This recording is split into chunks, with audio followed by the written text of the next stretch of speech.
How to price for physiotherapy services? How to find the cost of a physiotherapy service? This problem is there throughout India.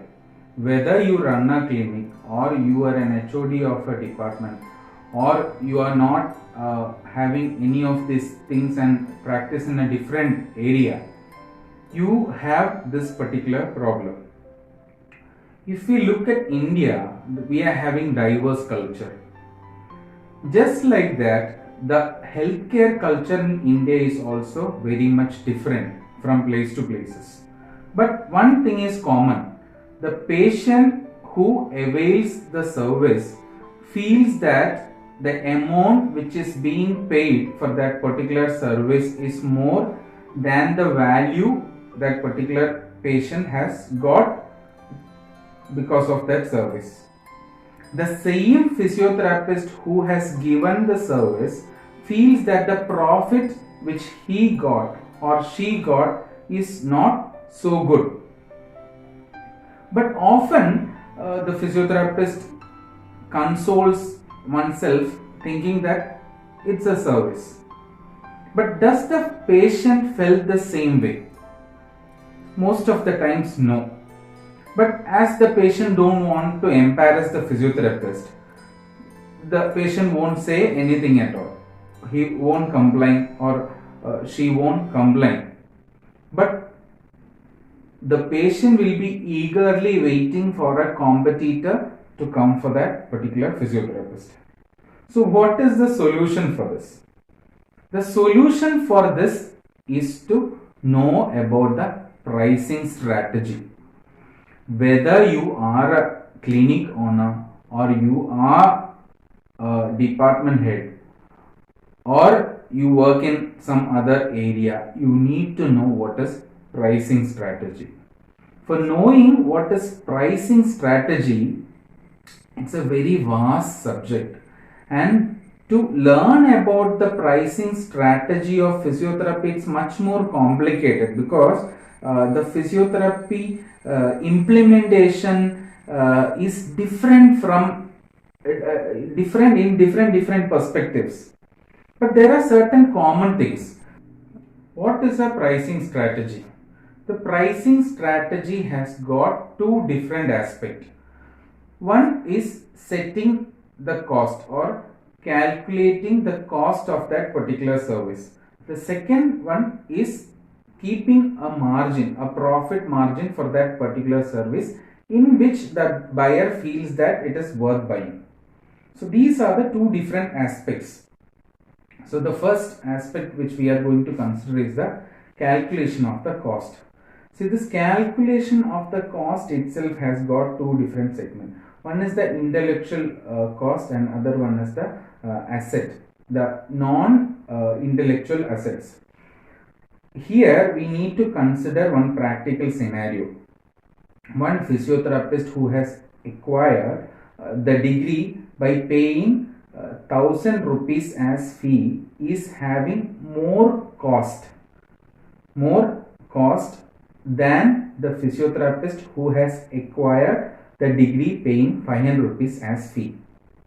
I hope you got my concept.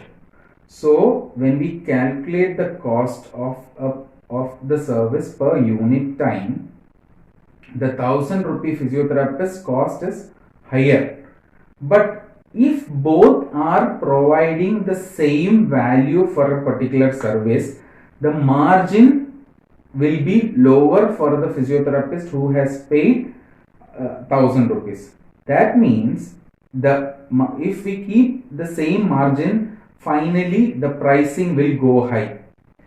So if the physiotherapist who has paid 1000 rupees as fee in acquiring the degree has to be more productive, has to deliver more value than that of a physiotherapist who has paid 500 rupees as fee. This is just a scenario. I am not telling that 1000 rupees is the fee and 500 rupees is the fee.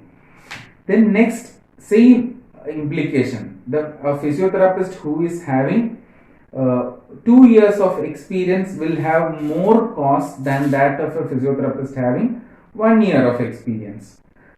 Same scenario, a physiotherapist having more degrees, even if it is a 1 day certification course, will have more cost than that of a physiotherapist who is not having that.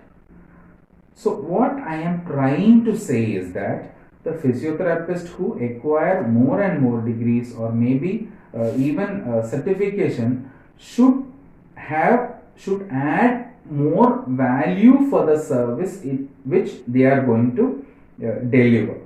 For example, now you are watching my video, you are spending a particular amount of time and you are spending a particular amount of data. So next day, if your if the value for the service which you are going to deliver, if it is not increasing, that means this is a waste. This is going to be a waste. So this is the concept of putting the cost, calculating the cost for the intellectual asset that you have got. The second aspect of the calculation of cost is the other assets. Other assets you have other than the intellectual asset, maybe the machines, maybe the infrastructure. So that doesn't means that, see, you have a costly machine than other person may be charging 100 rupees. If you charge 150 rupees without delivering a service which is more valuable than, in any way valuable than the other person, that means it's going to be a waste. Same scenario, a person having two interferential therapy machine cannot charge more than that of a person having one interferential therapy machine if it is not adding any value to that particular service. So this is about calculating the cost. I hope you might have understood the concept of this. The second is setting up the margin.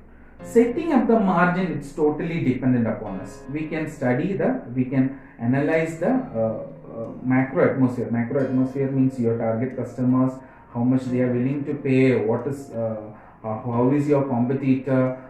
So these all scenarios, and it's totally your personal decision, but the buyer, the patient should feel is that the particular amount which is being paid is worth for the services which is being delivered. So these are the general concepts of pricing strategy. I hope this video will help you to add more value for the services which you are delivering, and let it increase day by day, and I hope and pray that you become more and more productive day by day.